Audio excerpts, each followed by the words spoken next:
खुलुमबाय बेयो बड'लेण्ड इंखं टेलिभिजन दिनै 13 जानुवारि 2025 समबारखालि सानसेनि बरादखौ नोंथांमोननि खाथियाव लाबोदों आं सदानन्द दैमारिया।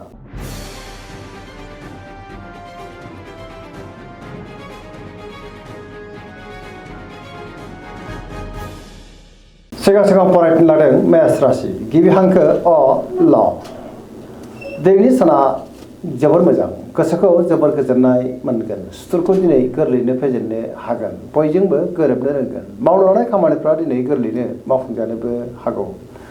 गोसोआ दिनै जोबोर खुसि जागोन देहायाबो मोजाङैनो थागोन अब्लाबो नाथाय जानाय लोंनायाव सांग्रां जानांगोन बहानिफ्रायबा हरखाबै मोजां खौरांबो मोननो हागौ रांखावरियाव जोबोर मोजां होनजायो मोननो गोनांखौ दिनै मोननो हागोन आरो गोबां धोन आरजिनोबो हागोन सोरबा लोगोनिफ्राय थोजासे हेफाजाब मोननोबो हागौ नखराव बिसि फिसायनि गेजेराव अनलायनाया बांगोन गोसोनि बोलोआबो दिनै बांनो हागौ समाजाव मान मोननो हागोन लाइमोनफ्रा जोबोर रमान्टिक जागोन गावबा गावनि गोसोनि साननायफोरखौ दिनै फोरमायलायनोबो हागोन फरायसाफ्रा दिनै फरायनायाव गोसो दुंखांगोन आरो मोजां फिथाइ मोननोबो हागोन पजिटिभ एनार्जिनि गोहोम गोग्लैगोन।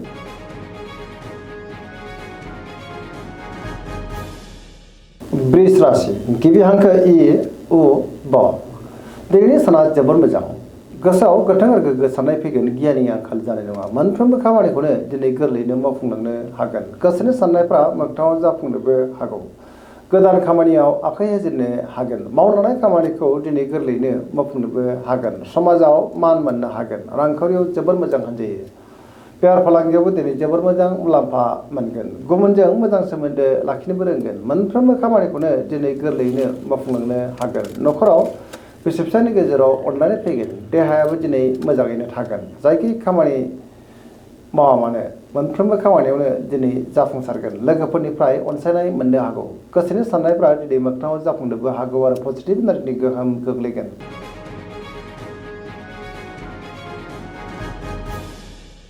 मिथुन राशि गिबि हांखो क स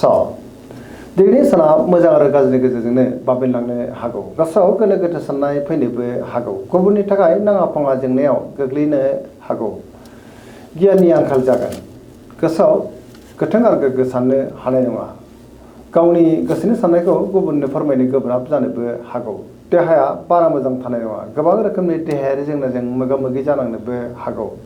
रांखावरियाव मोजां अब्लाबो नाथाय खरसाया बांनोबो हागौ बेफार फालांगियावबो दिनै मोजां होनजायो नखराव अनलायनाय फैगोन बिमा बिफानिफ्राय अननायफोरखौ दिनै मोननो हागौ मावनो लानाय खामानिखौ मावफुंनो हायोब्लाबो माबा नङा मोनसे गोरोन्थि जालांनोबो हागौ गुबुननि एबा सुथुरनि गाज्रि नोजोर थानोबो हागौ बहाबा हान्थियोब्ला दिनै लामा सामायाव सांग्रां जानांगोन नेगेटिभ एनार्जिनि गोहोम गोग्लैनोबो हागौ लाइमोनफ्रा जोबोर रमान्टिक जागोन गावबा गावनि गोसोनि साननायखौ दिनै फोरमायलायनोबो हागोन।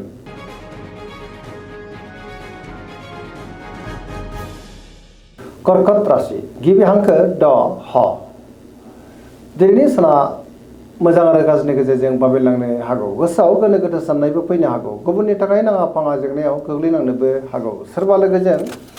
रायखुमा जानोबो हागौ गावनि गोसोनि साननायखौ गुबुननो फोरमायनो गोब्राब जागोन मावनो लानाय खामानिफ्रा मावफुंनो हायोब्लाबो माबा नङा मोनसे गोरोन्थि जालांनोबो हागौ रांखावरियाव मोजां बेफार फालांगियावबो मोजां होनजायो नखराव अननानै फैगोन बिदा फंबायनिफ्राय हेफाजाबखौ मोननो हागौ समाजाव लोगो लेवा बांनोबो हागौ देहाया दिनै बारा मोजां थानाय नङा गोबां रोखोमनि देहायारि जेंनाजों मोगा मोगि जानांनोबो हागौ गगा बायदिसिनाजों खस्थ' मोननांनोबो हागौ गुबुनजों दिनै मोजां सोमोन्दो लाखिनो गोब्राब जागोन।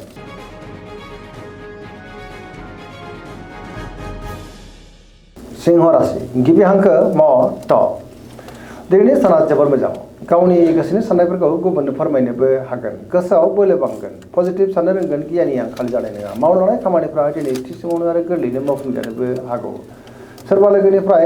थोजासे हेफाजाबबो मोननो हागौ रांखावरियाव दिनै जोबोर मोजां होनजायो मोननो गोनांखौबो मोननो हागोन बेफार फालांगियाव जोबोर मोजां मुलाम्फा मोनगोन गोसोनि साननायखौ गुबुननो फोरमायनोबो हागोन समाजाव मान मोनगोन देहाया दिनै मोजाङैनो थागोन बयजोंबो गोरोबनो रोंगोन गुबुननि थाखाय गोबां मोजां खामानि मावनानै गोसोआ दिनै जोबोर खुसि जानोबो हागौ पजिटिभ साननो रोंगोन आरो गियाननि आंखाल जानाय नङा लाइमोनफ्रा जोबोर रमान्टिक जागोन गावबा गावनि गोसोनि साननायफोरखौ दिनै फोरमायलायनोबो हागोन आरो पजिटिभ एनार्जिनि गोहोम गोग्लैगोन।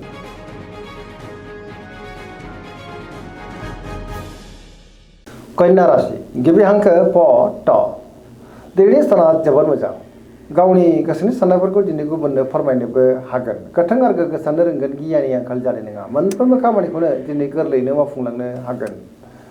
सोरबा लोगोजों बाख्नाय जानोबो हागौ रांखावरियाव दिनै जोबोर मोजां होनजायो मोननो गोनांखौबो दिनै मोननो हागोन बेफार फालांगियावबो जोबोर मोजां मुलाम्फा मोनगोन देहाया दिनै मोजाङैनो थागोन बिमा बिफानिफ्राय अननायफोरखौ मोननो हागोन आरो बिदा फंबायजों मोजां सोमोन्दो थानोबो हागौ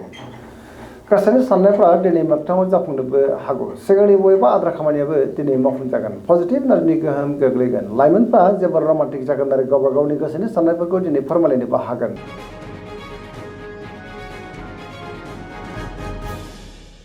तुला राशि गिबि हांखो र ट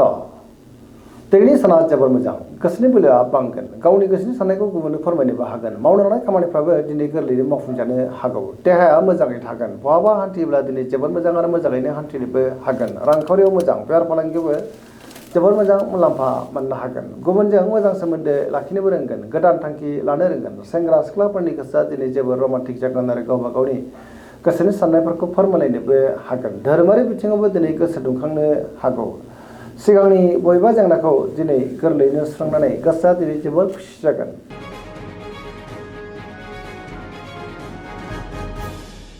वृश्चिक राशि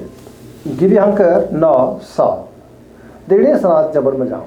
समाजाव गोबां मान मोनगोन गुबुनजों मोजां सोमोन्दो लाखिनोबो रोंगोन पजिटिभ एनार्जिनि गोहोम गोग्लैगोन बहाबा दावबायनो एबा हान्थिनो खाबु मोननो हागौ आरो मोजाङैनो हान्थिनोबो हागोन समाजाव लोगो लेवा बांगोन सोरबा गोजाम लोगोजों बहाबा लोगो मोनज्लायनानै गोसोआ दिनै जोबोर खुसि जागोन गोसोआव पजिटिभ साननायबो फैगोन मावनो लानाय खामानिफ्रा गोरलैयैनो मावफुंजानोबो हागौ सिगांनि बबेबा आद्रा खामानियाबो दिनै मावफुंजानो हागौ गुबुननिफ्राय थोजासे हेफाजाब मोननो हागोन गोसोनि साननायफ्रा मोगथाङाव जाफुंगोन गोसोआव बोलो बांगोन समाजावबो बयजोंबो मान होजागोन बिदा फंबायनिफ्राय हेफाजाबखौ मोननानै गोसोआव बोलो बांगोन रांखावरियाव मोजां होनजायो बेफार फालांगियावबो मोजां देहाया दिनै मोजाङैनो थागोन फरायसाफ्रा दिनै फरायनायाव गोसो दुंखांगोन आरो मोजां फिथाइ मोनगोन लाइमोनफ्रा जोबोर खुसि जागोन गावबा गावनि गोसोनि साननायफोरखौ दिनै फोरमायलायनोबो हागोन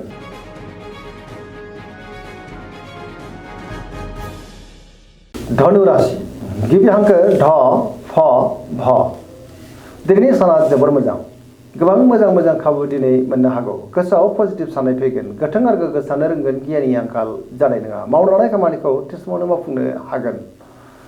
माबा नङा मोनसे मोजां खौरांबो मोननो हागौ गोसोनि साननायफ्रा मोगथाङाव जाफुंनोबो हागौ रांखावरियाव मोजां बेफार फालांगियावबो जोबोर मोजां मुलाम्फा मोनगोन गुबुनजों मोजां सोमोन्दो लाखिनोबो रोंगोन बहाबा दावबायनो एबा हान्थिनो खाबु मोननो हागौ आरो मोजाङैनो हान्थिनोबो हागोन देहाया दिनै मोजाङैनो थागोन गोबां रोखोमनि जेंनाखौ गोरलैयैनो सुस्रांनोबो हागोन न'खराव बिसोरनि गेजेराव अनलायनाय फैगोन पजिटिभ एनार्जिनि गोहोम गोग्लैगोन लाइमोनफ्रा जोबोर खुसि जागोन गावबा गावनि गोसोनि साननायफोरखौ दिनै फोरमायलायनोबो हागोन धोरोमारि बिथिङावबो दिनै गोसो दुंखांनो हागौ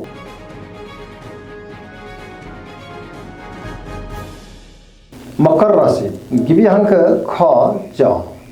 दिनैनि साना मोजां आरो गाज्रि गेजेरजों बाबेनलांनो हागौ गोसोआव गोनो गोथो साननायबो फैनो हागौ गुबुननि थाखाय नाङा फाङा जेंनायाव गोग्लैनांनोबो हागौ रांखावरियाव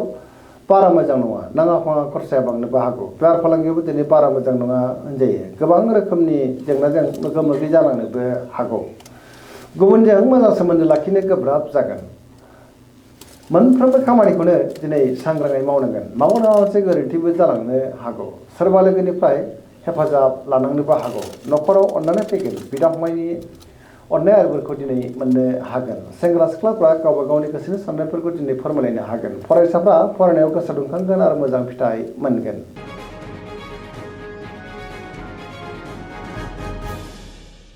कुम्भ राशि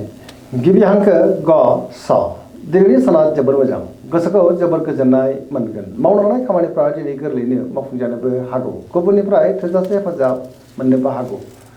बहाबा हान्थियोब्ला दिनै जोबोर मोजां आरो मोजाङैनो हान्थिनोबो हागोन गोबां मुंदांखा सुबुंजों लोगो मोनज्लायनोबो हागौ रांखावरियाव मोजां बेफार फालांगियावबो दिनै जोबोर मोजां मुलाम्फा मोनगोन मोननो गोनांखौबो दिनै मोननो हागोन बिमा बिफानिफ्राय अननायफोरखौ दिनै मोननो हागौ न'खराव अननानै फैगोन गुबुननिफ्राय थोजासे हेफाजाब मोननोबो हागौ आरो पजिटिभ एनार्जिनि गोहोम गोग्लैगोन